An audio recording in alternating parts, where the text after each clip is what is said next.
all the aquatic plant management valley-wide. Okay, so you work for the TVA. Yes, I do. Okay. I work for TVA. Okay, and talk to us about what this beautiful plant is. Okay, what we have here today is called water hyacinths. As you can see, it's a very beautiful plant and stuff.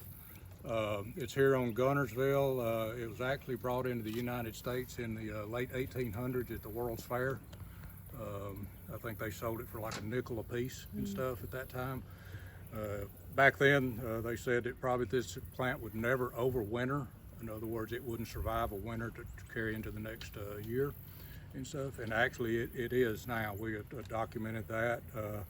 Guntersville, we started finding it here probably in, I guess, seeing small colonies about 2015, I would say, in that kind of time frame and stuff.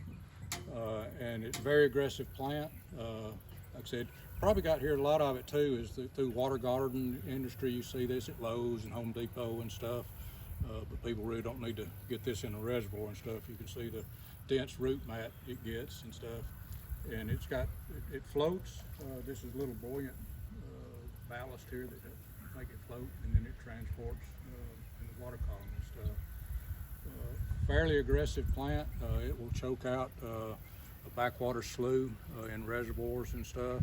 Like I said, it's non-native to the valley, come out of South America. Like I said, very pretty plant. TVA, we do selectively manage this because it is a non-native. So what we do is we say we go out and look for certain colonies of it and then spot treat it. We try not to get, treat some of the native species that's around, but we really target this plant.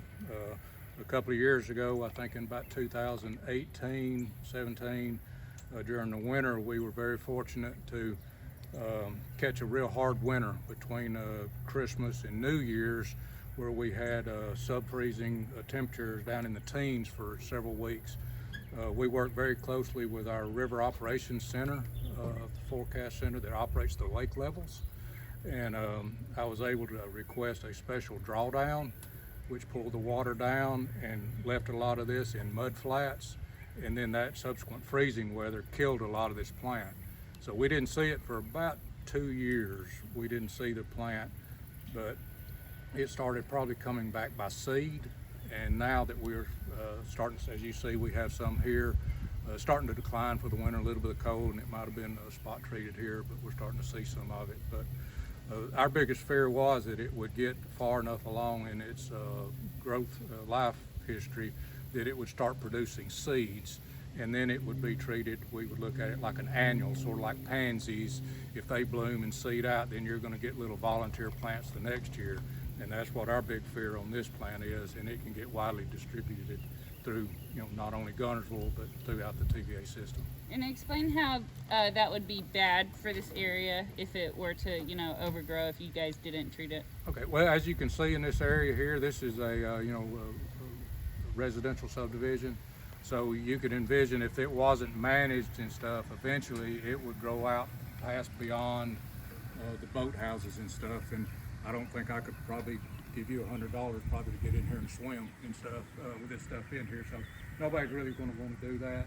And of course it will impact fisheries. It is a non-native species, so it's going to occupy a certain niche that native species would occupy that are more beneficial for fisheries and stuff.